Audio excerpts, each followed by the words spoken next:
নমস্কাৰ বন্ধু বান্ধৱীসকল সকলোকে পুনৰবাৰ স্বাগতম জনাইছোঁ আসাম পুলিচ ABUB আৰু SIৰ বাবে উপযোগী হোৱাকৈ এটা ভিডিঅ'ৰ সিৰিজ আপোনালোকৰ বাবে লৈ আহিছোঁ আৰু এইটো হৈছে প্ৰথমটো ভিডিঅ' গতিকে ভিডিঅ'টো শেষলৈকে চাব আৰু আহিবলগীয়া ভিডিঅ'সমূহ পাই থাকিবলৈ চেনেলটো সাবস্ক্ৰাইব কৰি বেল আইকনটো প্ৰেছ কৰি থব আৰু ভিডিঅ'টো অনুগ্ৰহ কৰি এটা লাইক কৰিব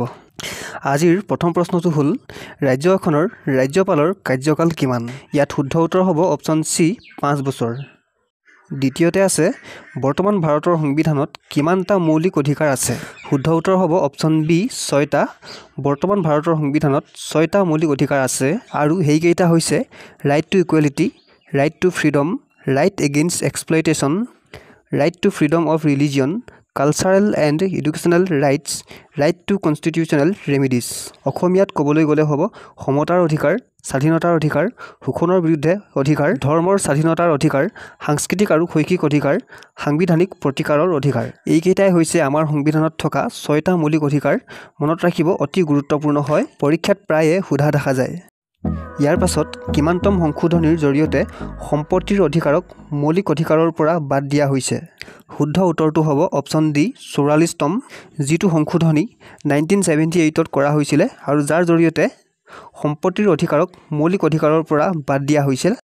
কিমান চনত অসমত নিৰ্বাচন আয়োগ গঠন কৰা হৈছিল মন কৰিব ইয়াতে অসমৰ কথা সুধিছে ভাৰতৰ কথা ইয়াতে কোৱা নাই গতিকে শুদ্ধ উত্তৰ হ'ব অপচন এ 1994ত 1994 চনত অসমত নিৰ্বাচন আয়োগ গঠন কৰা হৈছিল কিন্তু যদিহে ইয়াতে ভাৰতৰ কথা সুধে তেনেহ'লে হ'ব 1950 চন 1950 চনত প্ৰথম ভাৰতত নিৰ্বাচন আয়োগ গঠন কৰা হৈছিল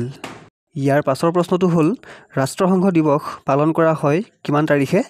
অপচনবোৰৰ ভিতৰত শুদ্ধ উত্তৰটো হ'ব অপচন বি 24 অক্টোবৰ প্ৰত্যেক বছৰে 24 অক্টোবৰ তাৰিখে ৰাষ্ট্ৰসংঘ দিৱস পালন কৰা হয় গণতন্ত্ৰৰ প্ৰশিক্ষণ কেন্দ্ৰটো হ'ল কি অপচন কেইটা হ'ল অপচন এ ৰাজনৈতিক দল অপচন বি ৰাজনৈতিক নেতা অপচন সি স্থানীয় প্ৰশাসন অপচন ডি বিদ্যালয় শুদ্ধ উত্তৰ হ'ব অপচন সি স্থানীয় প্ৰশাসন গণতন্ত্ৰৰ প্ৰশিক্ষণ কেন্দ্ৰ পৰৱৰ্তী প্ৰশ্ন ডি প্ৰিন্স নামৰ গ্ৰন্থখনৰ লিখক আছিল কোন অপচন কেইটা উইলছন মেকিয়াভেলি এৰিষ্টটল প্লেটো শুদ্ধ উত্তৰ হ'ব option B Machiavelli the Prince নামৰ গ্ৰন্থখনৰ লিখক হ'ল মেকিয়াভেলি ভাৰতীয় সংবিধানত বৰ্তমান 10টা অনুসূচী আছে ইয়াত শুদ্ধ উত্তৰ হ'ব অপচন বি 12টা ভাৰতীয় সংবিধানৰ কোনটো অধ্যায়ত নিৰ্দেশাত্মক নীতি সন্নিৱিষ্ট কৰা হৈছে শুদ্ধ উত্তৰটো হ'ব অপচন এ 4ৰ্থ অধ্যায় সংবিধানৰ 4ৰ্থ অধ্যায়ত নিৰ্দেশাত্মক নীতিসমূহ সন্নিৱিষ্ট কৰা হৈছে অতিকে গুৰুত্বপূৰ্ণ প্ৰশ্ন তলৰ কোনটো চৰকাৰৰ অংশ নহয় অপচন কেইটা দিয়া আছে ন্যায়পালিকা কাৰ্যপালিকা শিক্ষাপালিকা বিধানমণ্ডল ইয়াত শুদ্ধ উত্তৰ হ'ব অপচন সি শিক্ষাপালিকা চৰকাৰৰ অংশ নহয় আৰু বাকী কেইটা হয় পৰৱৰ্তী গুৰুত্বপূৰ্ণ প্ৰশ্নটো হ'ল ভাৰতৰ উচ্চ ন্যায়ালয়ৰ ন্যায়াধীশে কিমান বছৰ বয়সত অৱসৰ গ্ৰহণ কৰে ইয়াত শুদ্ধ উত্তৰ হ'ব অপচন এ 62 বছৰ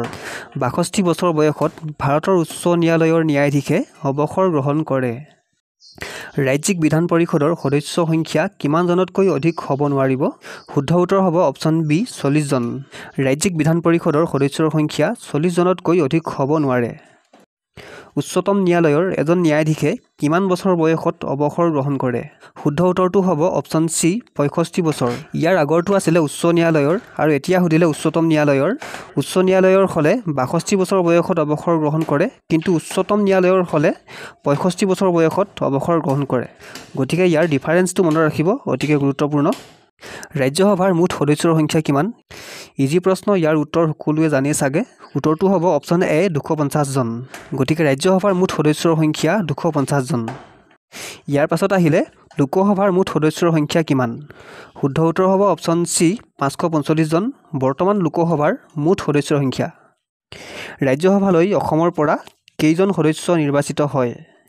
অপচন কেইটাৰ ভিতৰত শুদ্ধ উত্তৰটো হ'ব অপচন সি 7 জন ৰাজ্যসভালৈ অসমৰ পৰা মুঠ 7 জন সদস্য নিৰ্বাচিত হয় গুৰুত্বপূৰ্ণ প্ৰশ্ন ইয়াৰ পাছৰ প্ৰশ্নটো হ'ল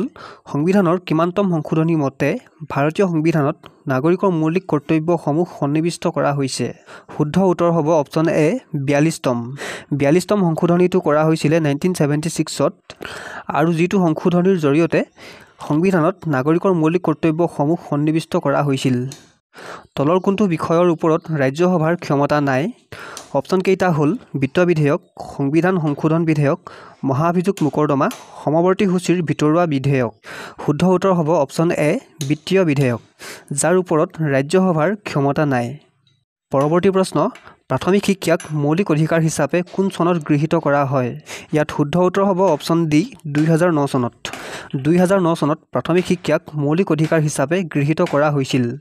অতিকে গুৰুত্বপূৰ্ণ প্ৰশ্ন, নুমলীগড় তেল শোধনাগাৰ স্থাপনত অসম চৰকাৰক সহযোগিতা কৰিছিল কোনে?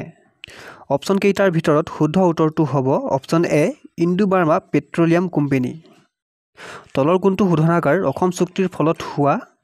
অপশ্যন কেইটা গুৱাহাটী, বঙাইগাঁও, নুমলীগড়, ডিগবৈ। ইয়াত শুদ্ধ উত্তৰ হ'ব অপশ্যন চি নুমলীগড় শোধনাগাৰ। নুমলীগড় শোধনাগাৰ অসম চুক্তিৰ ফলত প্ৰতিষ্ঠা হৈছিল। আজিৰ শেষৰ প্ৰশ্নটো হ'ল oil and natural gas commission কিমান চনত স্থাপন কৰা হৈছিল? শুদ্ধ উত্তৰ হ'ব অপশ্যন এ 1956। 1956 চনত oil and natural gas commission চমুকৈ ONGC স্থাপন হৈছিল। চ' বন্ধু বান্ধৱীসকল আজিলৈ ভিডিঅ'টো ইমানেই। নেক্সট ভিডিঅ'ত লগ পোৱাৰ আশাৰে এতিয়ালৈ ধন্যবাদ।